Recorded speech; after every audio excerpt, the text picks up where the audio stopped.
Hello everyone, good evening to all and welcome to all on Narayana Institute. My dear friends, happy Navratri to all of you. Dear friends, I hope आप लोग अच्छे से अपनी study को continue कर रहे होंगे, ठीक है। अच्छे से आप लोगों ने अपने वीकली टेस्ट को अटेम्प्ट किया होगा। डियर फ्रेंड्स, मैं इस नवरात्रि के अवसर पर आप सभी के लिए, ठीक है, मसेरो वाली से यही प्रार्थना करूंगा कि आप लोग अच्छे से अपनी स्टडी को कंटिन्यू कर सकें, हमेशा खुश रहें, स्वस्थ रहें, ठीक है, और अच्छे से अपने लक्ष्य के प्रति आगे बढ़ सकें। डियर फ्रेंड्स, हम लोगों ने बहुत ही अच्छे से अपने active and passive voice changing को समाप्त कर लिया था और आज हम उसका वीकली टेस्ट देकर उससे छुट्टी पा चुके हैं, राइट। अब आज की जो हमारी क्लास है, हम स्टार्ट करेंगे सेंटेंसेस ऑफ सेंटेंसेस, वाक्य संयोजन, ठीक है। इसमें आपको मिलेंगे simple sentence, compound sentence, complex sentence. Simple sentence एक से ज़्यादा वर्ब होंगी, 2-3 वर्ब होंगी, क्लासेस होंगी, उन सभी सेंटेंसेस को हमें जोड़कर एक सेंटेंस बनाना होगा, राइट। तो बहुत ही अच्छे से हम लोग समझेंगे अपने सेंटेंसेस ऑफ सेंटेंसेस को, यानी वाक्य संयोजन को, ठीक है। तो कोई भी डाउट, कोई भी कंफ्यूजन नहीं बचेगा। मैं वादा करता हूँ आपसे कि इस लास्ट वीडियो के साथ, ठीक है, यानी जिस दिन हम सेंटेंस को खत्म करेंगे उसके बाद आपको सेंटेंस में कोई भी कंफ्यूजन नहीं बचेगा, ठीक है। तो माय फ्रेंड्स, बहुत अच्छे से हम लोग क्लासेस को देखेंगे।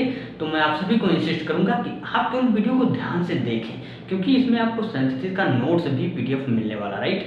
तो पीडीएफ नोट्स आपको मिलेगा, आप उस पीडीएफ नोट्स को रिवाइज करिए, क्लासेस को भी रिवाइज करते रहिए, क्योंकि सेंटेंसेस थोड़ा टफ पड़ जाता है, ठीक है। और फिलहाल अगर आप मेहनत से सीखेंगे तो कुछ भी टफ नहीं है, और मैं किस लिए हूँ, मैं आपको ईजी बनाकर उसे प्रोवाइड करूँगा, तो टेंशन मत लीजिए थोड़ा भी। और डियर फ्रेंड्स, आइए शुरू करेंगे हम आज की शानदार class sentences of sentences. Difference आइए समझते हैं अपने सेंटेंसेस ऑफ सेंटेंसेस को। यहाँ पर देखिए, पहले तो समझ लेते हैं कि सेंटेंसेस का डेफिनेशन क्या होता है, इसकी परिभाषा क्या होती है, राइट। तो इसका जो डेफिनेशन होता है वो होता है 2 या 2 से अधिक वाक्यों को मिलाकर, ठीक है, 2 या 2 से अधिक वाक्यों को मिलाकर एक वाक्य बनाने को ही सेंटेंसेस कहा जाता है, ठीक है। यानी ये 2 वाक्य हैं, इसे मिलाकर एक वाक्य बना दिया जाए, यही हमारा सेंटेंसेस यानी वाक्य संयोजन, वाक्यों का जोड़, ठीक, सेंटेंसेस कहलाता है, राइट। अब बात कर लेते हैं, रचना की भिन्नता के आधार पर वाक्य 3 प्रकार का माना जाता है। अब हम ये क्यों पढ़ रहे हैं, क्योंकि हमें सेंटेंसेस को ही तो जोड़ना है, ठीक है। तो रचना के भिन्नता के आधार पर सेंटेंसेस 3 प्रकार के होते हैं। अब इन्हें हम कैसे जोड़ेंगे। अब यहाँ पर देखिए, रचना के भिन्नता के आधार पर वाक्य 3 प्रकार का माना जाता है। पहला है हमारा सिंपल सेंटेंस। सिंपल सेंटेंस में क्या होता है, यहाँ पर देखिए, सिंगल वाक्य का सब्जेक्ट होता है और एक वर्ब होती है केवल, ठीक है। कंपाउंड सेंटेंस, कंपाउंड सेंटेंस में एक प्रिंसिपल क्लॉज होता है, एक कोऑर्डिनेटिंग क्लॉज होता है, यानी इन दोनों क्लॉजेस से मिलकर हमारा क्या बनता है, कंपाउंड सेंटेंस। बात कर लेंगे कॉम्प्लेक्स सेंटेंस की, तो इसमें प्रिंसिपल क्लॉज होता है प्लस सबऑर्डिनेटिंग क्लॉज होता है या फिर अन्य क्लॉजेस होती है, राइट। तो मेरे फ्रेंड्स, पहले हम लोग समझेंगे कि कैसे हम अपने सिंपल सेंटेंसेस को कंबाइन करते हैं, कैसे जोड़ते हैं, राइट।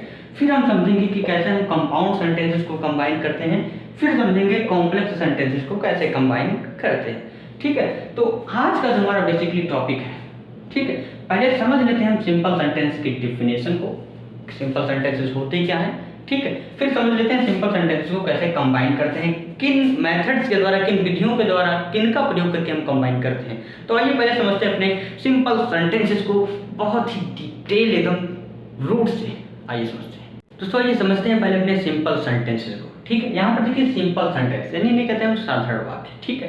सिंपल सेंटेंस इसका जो डेफिनेशन होता है वो होता है वह शब्द समूह जिसमें फाइनाइट वर्ब एक ही हो और जो अपना पूरा अर्थ देता है वो सिंपल सेंटेंस कहलाता है, ठीक है। तो इसकी जो परिभाषा क्या हो गई, यही होगी हमारी कि वह शब्द समूह जिसमें केवल एक फाइनाइट वर्ब हो, ठीक है, जिसमें फाइनाइट वर्ब केवल एक ही हो और जो अपना पूरा अर्थ देता है वो सिंपल सेंटेंस कहलाता है। अब यहाँ पर ध्यान दीजिएगा, ये क्या है, नोट, तो इसे अपने माइंड में हमेशा के लिए नोट डाउन कर लीजिए, ठीक। देखिए यहाँ पर जब 2 या 2 से अधिक सिंपल सेंटेंसेस को जोड़ा जाता है, ठीक है, हम लोग सेंटेंसेस को जोड़ रहे हैं, सिंपल सेंटेंसेस को जोड़, तब इस स्थिति में जब 2 या 2 से अधिक सिंपल सेंटेंसेस को जोड़ा जाता है तो 2 या 2 से अधिक फाइनाइट वर्ब दिखाई पड़ती हैं, क्योंकि हर एक सेंटेंस में एक एक फाइनाइट वर्ब होती है। अब जब 3 सेंटेंसेस को आपस में जोड़ेंगे तो 3 फाइनाइट वर्ब होगी हमारी, ठीक है। तो ऐसी स्थिति में हम क्या करते हैं, यहाँ पर देखते हैं, परंतु सिंपल सेंटेंस में, ठीक है, तो जब तीनों को जोड़कर केवल एक सिंपल सेंटेंस बना देंगे तो हमारे पास 3 वर्ब कैसे हो सकती हैं, जब सिंपल सेंटेंस में केवल एक ही वर्ब होती है। यहाँ पर समझते हैं, जब 2 या 2 से अधिक सिंपल सेंटेंसेस को जोड़ा जाता है तो 2 या 2 से अधिक फाइनाइट वर्ब दिखाई पड़ती हैं, परंतु सिंपल सेंटेंसेस में केवल फाइनाइट वर्ब एक ही होती है, ठीक है। इसीलिए सिंपल सेंटेंस बनाते समय केवल एक ही वर्ब को बने रहने दिया जाता है और अन्य वर्ब को हटा दिया जाता है, या फिर उनका रूप परिवर्तित करके उन्हें नाउन, एडजेक्टिव या फिर एडवर्ब बना दिया जाता है। समझिएगा बात को। यहाँ हम लोग देख क्या रहे हैं, सिंपल सेंटेंस को कंबाइन करना। तो मान लीजिए हम लोग 3 सिंपल सेंटेंस को कंबाइन किए, हर एक सिंपल सेंटेंस में एक एक फाइनाइट वर्ब्स होती है, तो तीनों को जोड़ा, यानी हमारे पास 3 फाइनाइट वर्ब होगी। अब तीनों को जोड़ा तो हमारा तीनों को जो हमने जोड़ा है तो एक नया सिंपल सेंटेंस बनाया है ना तीनों को मिलाकर, यानी जो हमारा तीसरा बना है वो भी हमारा सिंपल ही है। तो इसमें हमारा 3 वर्ब कहाँ से हो सकता है, जब सिंपल सेंटेंस का गुण ही यही है कि इसमें एक फाइनाइट वर्ब होती है, यानी वो जो बचे हुए हमारे 2 फाइनाइट वर्ब्स हैं उन्हें हम नाउन, एडजेक्टिव या फिर एडवर्ब में कन्वर्ट कर देते हैं। क्लियर। अब यहाँ पर देखिए, ऐसा रूप परिवर्तन करने के लिए हम निम्नलिखित विधियों का प्रयोग करते हैं, यानी निम्नलिखित विधियों का प्रयोग किया जाता है। ये मेथड्स कौन कौन सी हैं, विधियां कौन कौन सी हैं, इन्हें समझ लेते हैं। फर्स्ट जो हमारा है ए, पार्टिसिपल्स के प्रयोग द्वारा। सेकेंड है नॉमिनेटिव ऑब्सोल्यूट के प्रयोग द्वारा, एंड थर्ड है इंफिनिटिव के प्रयोग द्वारा, एंड फोर्थ नाउन या फिर फ्रेज इन पोजीशन के प्रयोग द्वारा, एंड जो हमारा फिफ्थ है वो है प्रीपोजिशन बिफोर अ जेरेंड और नाउन के प्रयोग द्वारा, एंड सिक्स्थ जो हमारा एडवर्ब या एडवर्बियल फ्रेज के प्रयोग द्वारा। इधर देखते हैं सेवंथ जो है एडजेक्टिव के प्रयोग द्वारा या वर्ब का लोप करने के द्वारा, कंजंक्शन या प्रीपोजिशन के प्रयोग द्वारा। ये टोटल आपके 8 मेथड्स हैं, ठीक है, 8 विधियां हैं जिनके द्वारा हम लोग सिंपल सेंटेंसेस को जोड़ेंगे। ठीक है, तो हमारे फ्रेंड्स आज की जो हमारी क्लास है इसमें हम देखेंगे कि कैसे हम पार्टिसिपल्स के प्रयोग द्वारा सेंटेंसेस को कंबाइन करते हैं, सिंपल सेंटेंसेस को। फिर इसी प्रकार सभी मेथड्स को हम स्टेप बाय स्टेप देखेंगे और समझेंगे। तो आइए समझते हैं कि कैसे हम अपने पार्टिसिपल का प्रयोग करके सिंपल सेंटेंस को कंबाइन करते हैं। आइए समझते हैं। डिफरेंस यहाँ पर समझते हैं कि कैसे हम पार्टिसिपल के प्रयोग के द्वारा सिंपल सेंटेंस को कंबाइन करते हैं। पहले तो समझ लेते हैं पार्टिसिपल। ठीक है, यहाँ पर देखिए पार्टिसिपल के प्रयोग द्वारा पार्टिसिपल जो हमारा होता है 3 प्रकार का होता है। ठीक है, तो अलग अलग कंडीशंस में हम अलग अलग पार्टिसिपल का प्रयोग करेंगे सेंटेंसेस को कंबाइन करने के लिए। यहाँ पर समझते हैं, जो हमारा पहला होता है प्रेजेंट पार्टिसिपल होता है, दूसरा होता है पास्ट पार्टिसिपल, तीसरा होता है perfect participle. Present participle active voice की जो इसकी हेल्पिंग वर्ब होती है वो होती है वर्ब की फर्स्ट फॉर्म प्लस आईएनजी, यानी जो मेन वर्ब होती है, और पैसिव वॉइस में बीइंग प्लस वर्ब की थर्ड फॉर्म में कन्वर्ट हो जाती है। पास्ट पार्टिसिपल एक्टिव वॉइस में वर्ब की थर्ड फॉर्म अप्लाई होती है और पैसिव वॉइस में वर्ब की थर्ड फॉर्म ही अप्लाई होती है। बात करें परफेक्ट पार्टिसिपल की, तो हैविंग प्लस वर्ब की थर्ड फॉर्म एक्टिव वॉइस में अप्लाई होती है और हैविंग बीन में कन्वर्ट हो जाती है प्लस वर्ब की थर्ड फॉर्म, जिसमें पैसिव वॉइस में। अब आप सोच रहे होंगे ये आप क्या बोल रहे हैं, तो समझिएगा यहाँ पर ये जो एक्टिव और पैसिव दिया हुआ है, जब आपका जो सेंटेंस होगा सिंपल सेंटेंस अगर पैसिव वॉइस में होगा तो हम इन फॉर्म्स का प्रयोग करेंगे, अगर आपका सिंपल सेंटेंस एक्टिव वॉइस में होगा तो इन फॉर्म्स का प्रयोग करेंगे। आप लोग समझ चुके होंगे। अब आइए समझ लेते हैं कि कैसे हम अपने प्रेजेंट पार्टिसिपल के प्रयोग के द्वारा सेंटेंसेस को कंबाइन करते हैं। आइए समझते हैं हमारे फ्रेंड्स, आइए समझते हैं रोल नंबर फर्स्ट को। यहाँ पर देखिए रोल नंबर फर्स्ट जो है, ठीक है, हमारा पार्टिसिपल के प्रयोग के द्वारा सेंटेंसेस को कैसे कंबाइन करते हैं देखते हैं यहाँ पर।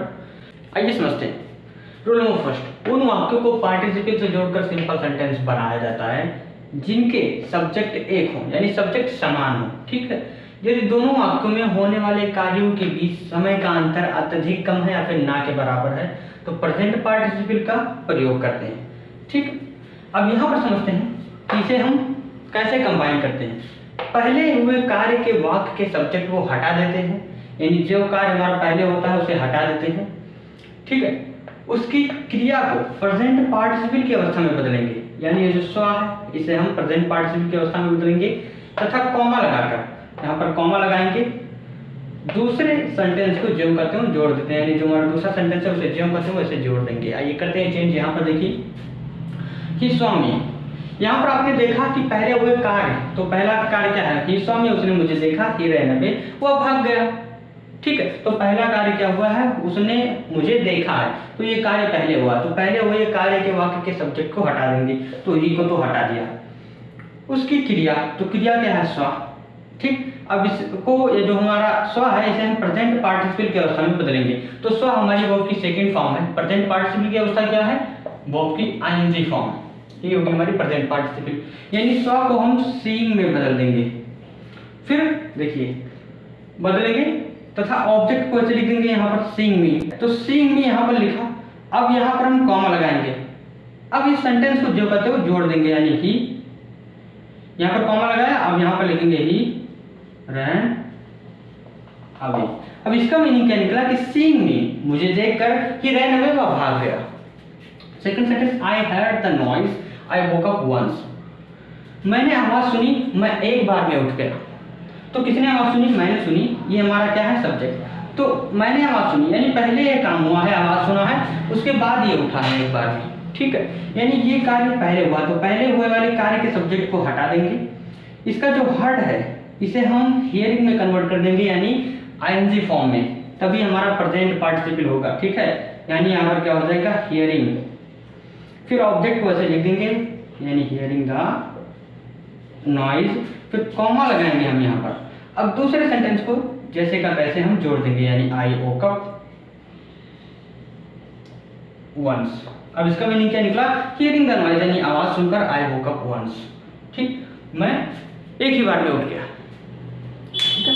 तो माय डियर फ्रेंड्स, ये था आपका रूल ऑफ फर्स्ट कि प्रेजेंट पार्टिसिपल का उपयोग करके हम कैसे सेंटेंसेस को, यानी सिंपल सेंटेंसेस को हम लोग कंबाइन करते हैं। और क्लासेस काफ़ी लेंदी हो गई हैं, तो नेक्स्ट रूल यानी रूल नंबर सेकंड को हम लोग कल की क्लास में पढ़ेंगे और आगे के रूल्स को कंटिन्यू करेंगे। तो डियर फ्रेंड्स, उम्मीद करता हूँ कि आज की क्लास से रिलेटेड कोई भी डाउट, कोई भी कंफ्यूजन नहीं बचा होगा जितना मैंने आपको पढ़ाया, ठीक है। और सारी बेसिक चीज़ों को मैंने डिटेल्ड आपको एक्सप्लेन कर दिया आज की क्लास में, ठीक है। इन बेसिक चीज़ों को आप अपने तैयार कर लीजिए और अभी आपको पीडीएफ नोट्स प्रोवाइड किया जा रहा है, ठीक है, तो उसे जरूर पढ़ लिया करिए। क्लास को देखने से पहले एक बार उसे पढ़ लिया करिए, फिर क्लास देखिए, फिर एक बार उसे रिवाइज कर लिया करिए, ठीक है, ताकि आप लोग अच्छे से समझ सकें। और आपके लिए पीडीएफ नोट्स तैयार कर दिया गया स्पेशली, ताकि आप लोगों को कोई कन्फ्यूजन ना रहे। तो होमवर्क भी आपको प्रॉपर वेज में सेंड कर दिया जाएगा। तो बने रहिए हमारे साथ, करते रहते रहिए। अगर आप यूपी बोर्ड के स्टूडेंट हैं तो तुरंत चैनल को सब्सक्राइब कर लीजिए, ताकि आप भी बोर्ड एग्जाम में इंग्लिश के सब्जेक्ट की तैयारी करके 95+ मार्क्स पास आगे इंग्लिश के सब्जेक्ट में, राइट। तो डियर फ्रेंड्स, मिलेंगे कल शाम 8 बजे एक नए वीडियो के साथ, इसी समय शाम को 8 बजे। Till then keep learning, keep watching, keep improving yourself. See you tomorrow. Good night to all of you my dear friends.